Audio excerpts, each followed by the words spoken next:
How is your family doing? I can't imagine what you've been through. Oh, I'll tell you, if I can tell you myself, if I didn't have my faith, I'd go crazy. There's nothing, and all of us are kind of reeling from it. There's nothing normal about this. There's nothing. I mean, it's hard to even imagine. It's like something that you would read about, something that doesn't actually happen to your family. You know, it's to even say the words that my brother was murdered it's surreal. You told me that your brother was so excited to go to that Trump rally, and what do you remember about that? He was just very excited. We're very much Trump supporters. My mom and her life partner Denny, they've gone to other rallies, so that he was all hyped up, and you know, she was excited for him to go because the energy and the atmosphere, and he of course was a big Trump supporter, and we all are. I mean, if you go to my mom's house, like, there's pictures of him everywhere. I mean, you can't get, you know, an apple out of the refrigerator without, like, hey, President Trump, you know, he's on the refrigerator, he's everywhere. They're very big Trump supporters, and he was too. I am, you know, my sister is, we all are, you know, but he was very excited that morning to be able to go and just be there and just be among everybody and just celebrate that day and just have fun. He was really looking forward to it. And then your mom got a text from Corey at the rally. Yeah, she did. That their seats were moved and he was going to be up in the stands. They started out in the grass, and she got a text from him saying that he was going to be up in the stands and to look for him. He joked, you know, he's like, I'm the one with the Trump shirt on. Yeah. You'll see me. And then you got the shocking, terrible news. Yeah, I was actually working. He dropped his dogs off at my mom's before the rally, and the last thing she said to him is, I love you, be safe. Have fun. You'll have a lot of fun. I love you, be safe. I was working. I was up here. But my mom knew. She saw him that morning. She knew. She knew when they were working on him that that's what he was wearing. She knew when they carried him down the steps that those were his boots. She knew. She called me before we even got a call. She said, you got to come home now. I think it's your brother. She knew. We knew. I was here. We were watching it. I was watching it with one of the bartenders. I was watching it. And I saw my sister-in-law. I saw my niece. I didn't see my other niece, and I didn't see Corey. But when Helen's face came around, I could just see the horror on her face. I knew. We knew. And I rushed to my mom's. My sister rushed there. And we waited, and we got the call from Helen. And it was the most horrible thing that I've ever experienced in my life. I can't even imagine what they experienced. I can't even imagine being there and seeing what they had to see.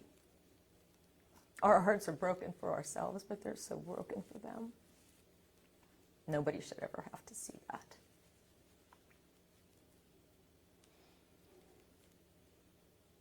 I've been married 35 years. I can't imagine losing my partner, my life partner, that way. Tell me what your family's been through since July 13th.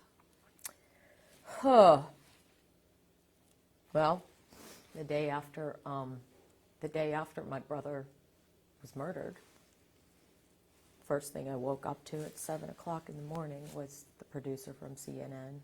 Everybody wanted interviews, and we largely stayed out of the media, you know, until now. I mean, this is my first time that I'm speaking to anybody. It's just been such a roller coaster. There's been nothing normal about it. I can tell you that my mom, of course, she's shattered. Corey was her only son. He was the baby. you know, she's shattered. I think that anybody that has lost a child would sympathize and empathize with what my mother's going through.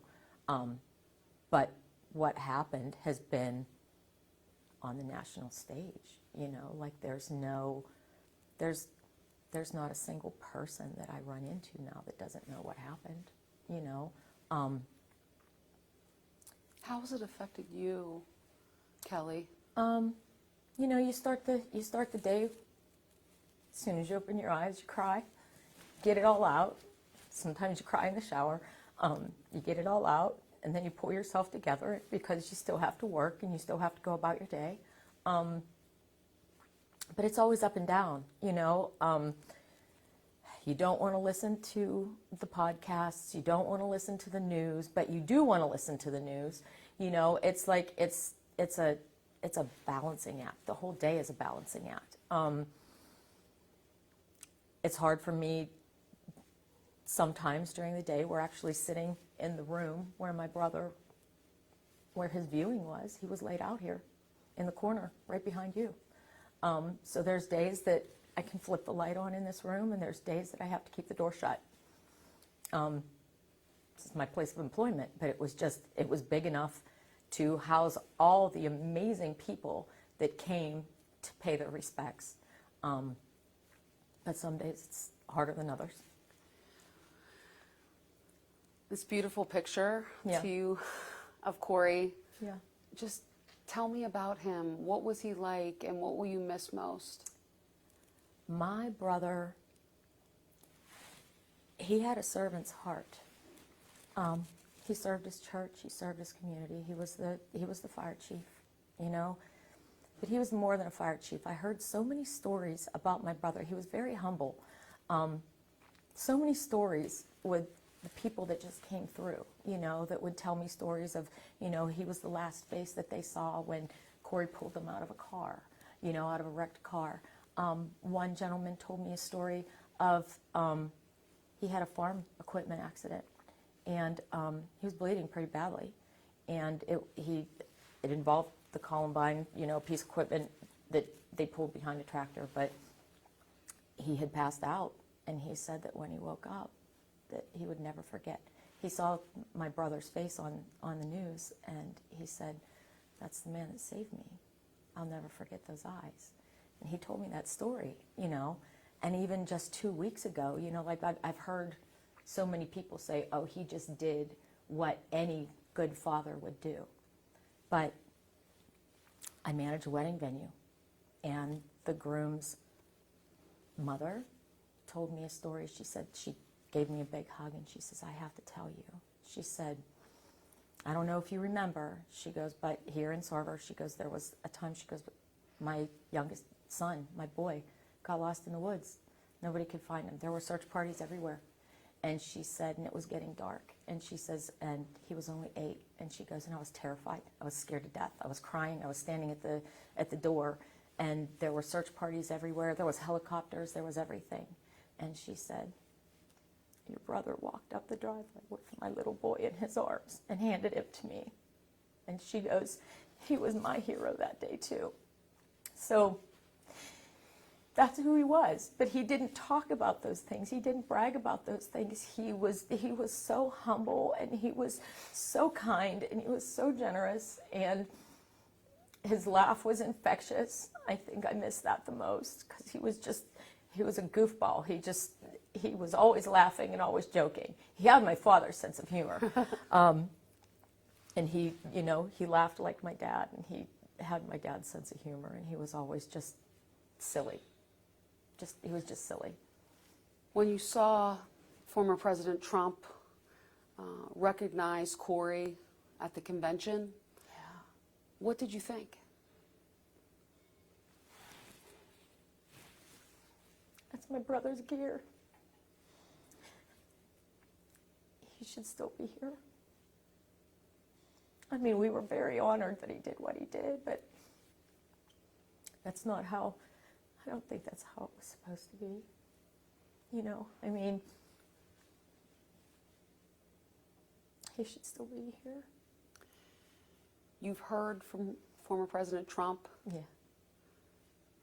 You've gotten a phone call from him? Yes. Your family? Yes. Yes. My mom, my sister, my husband, and me, we took that call. It was very special. He's very kind. He's very selfless. He called my mom because he wanted to know how she was doing. She's 76 years old. And he said to her, he said, I'm calling you as a father. He said, he meant it. How are you? You know, he wanted to know exactly how she's doing. He told her how sorry he was that everything that happened, and he hoped that the way he honored my brother at the RNC, he hoped that he did him justice, you know. He's just, the Trumps are just kind, very kind people, just very kind people. And then, you know, he talked golf with my husband. So, yeah, so they talked about their golf games. So, the October 5th rally, Yeah. you also got a call from the Trump campaign? Yeah, yeah, we talked to the Trump campaign, and they said that they, you know, that they wanted us to be there, but understood if we couldn't be there. And yeah, my mom, she can't do it. She can't bring herself to be there where my brother was murdered. Have you been back to the Butler Farm show since July 13th? No. No. No.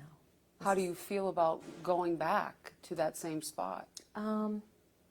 Well, I know that that's where the trauma happened for my family.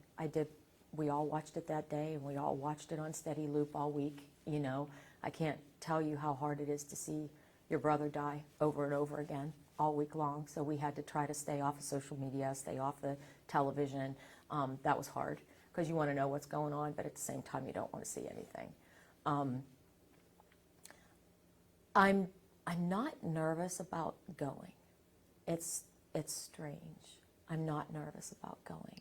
My mom doesn't want us to go. I can tell you she doesn't want me or my sister or anybody that she loves to go. Why is that? She's afraid because there's been 2 attempts on his life that they can't keep him safe. And she's afraid for us to be around him because she said, if anything happens to any one of you, she says, you may as well just dig my grave and put me in it. She says, just put me in it, just bury me because I can't do this again. Were you conflicted about going at all? Only because my mom didn't want me to go. I've not been conflicted about going. I feel like I need to be there. I feel like, for me, I need to, it's going to be closure for me. I need to sit in those stands. I need to see that roof line. I need to see where that man laid on that roof and decided that it was a good idea to just shoot into that crowd. I need to see everything. I need to see that what they're talking about in all of these hearings, and they're talking distance, and they're talking about where people were stationed and where people were. I need to sit there and I need to look around and I need to see all that for myself. I need to see how close to that stage that building was. I need to see that where they're putting security now, I need to see why it wasn't there that day.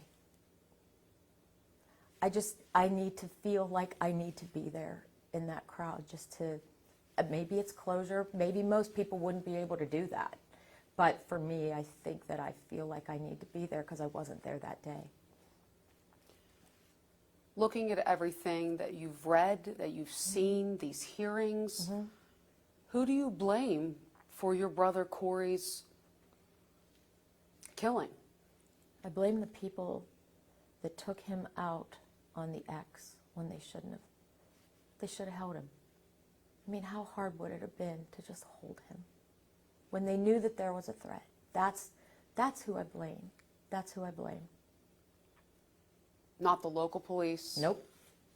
I do not blame the local police, no. The Secret Service? You're the top. You're the top brass that day. That was their gig.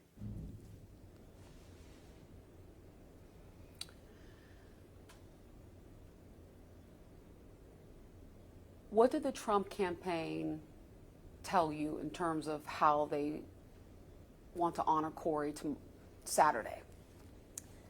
All they said is that President Trump said that he plans to honor him and he plans to make us proud.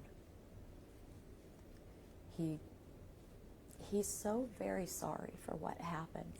I mean, you would think that, I mean, he feels almost a personal responsibility for it. Like, you could tell that when he says he's sorry, it's from his heart. He's truly sorry, you know.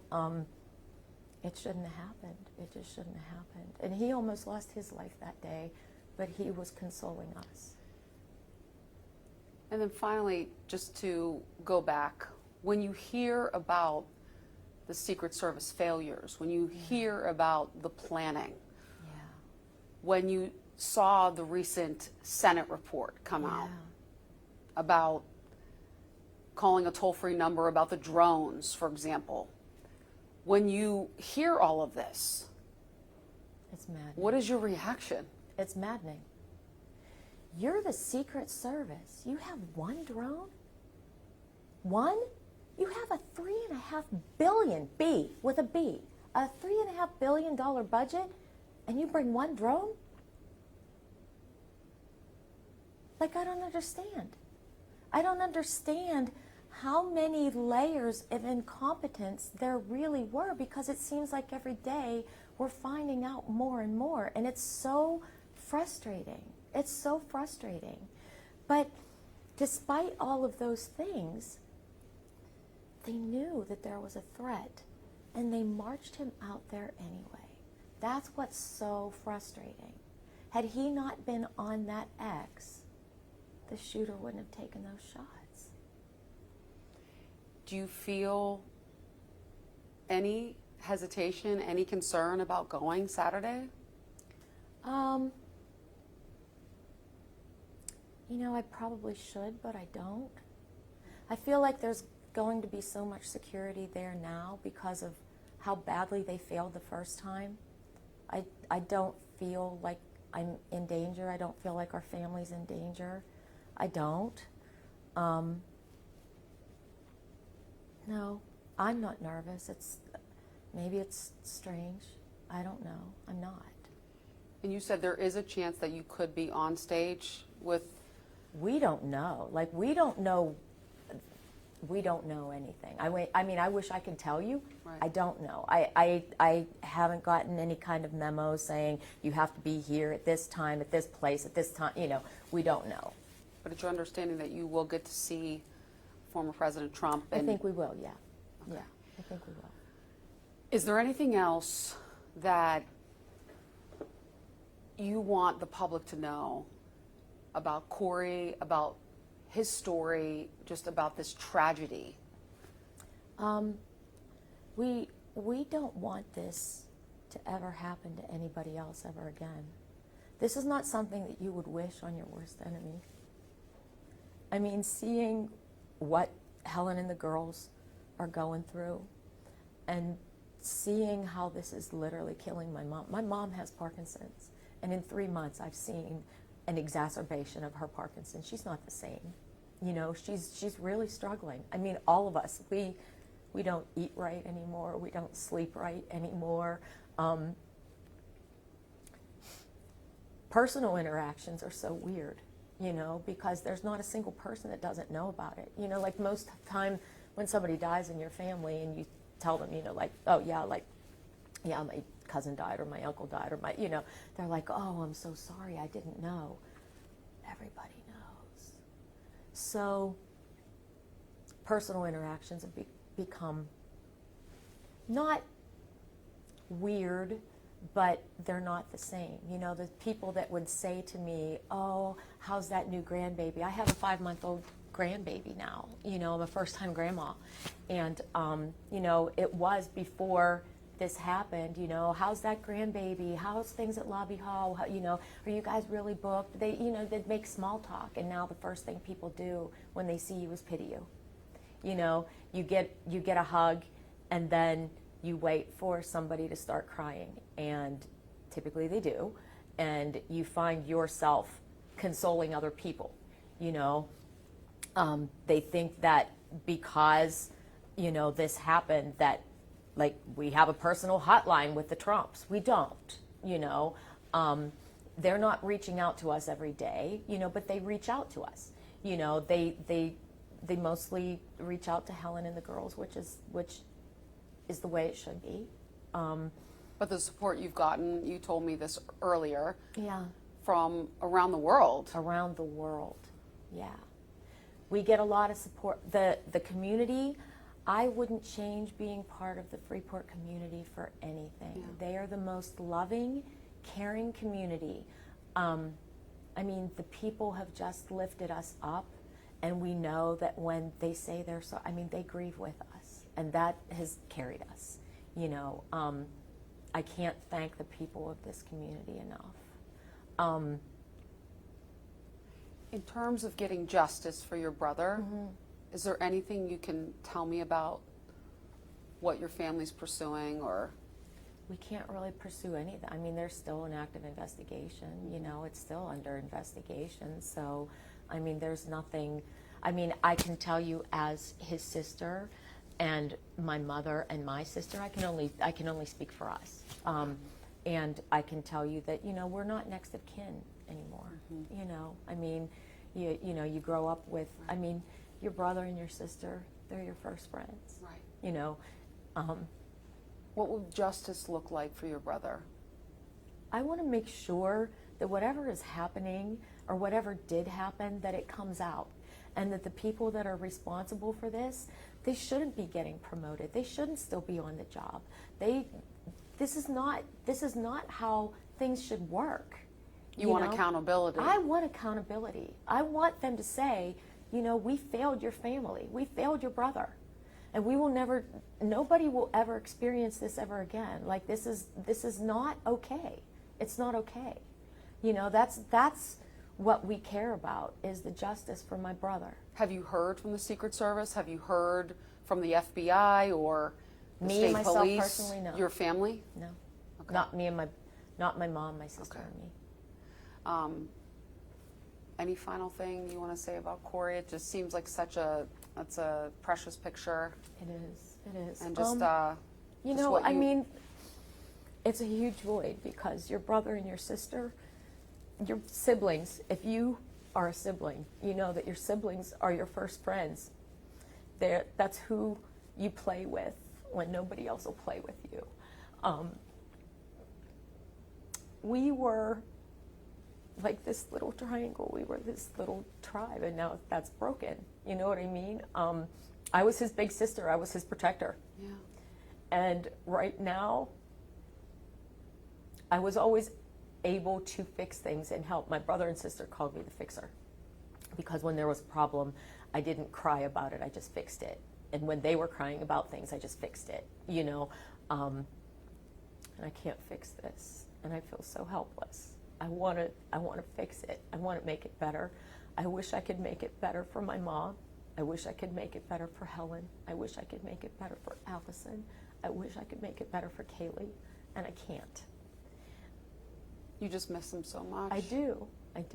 When you look at that picture? Oh, yeah. I mean, and this picture stays here. I mean, this picture was here for his viewing, and like I said, this is my place of work, and I keep it here. And I would go by, and sometimes I pat it, sometimes I talk to him, sometimes I still feel him here. Yeah. I wish he was still here. He should still be here. They messed up. This shouldn't have happened.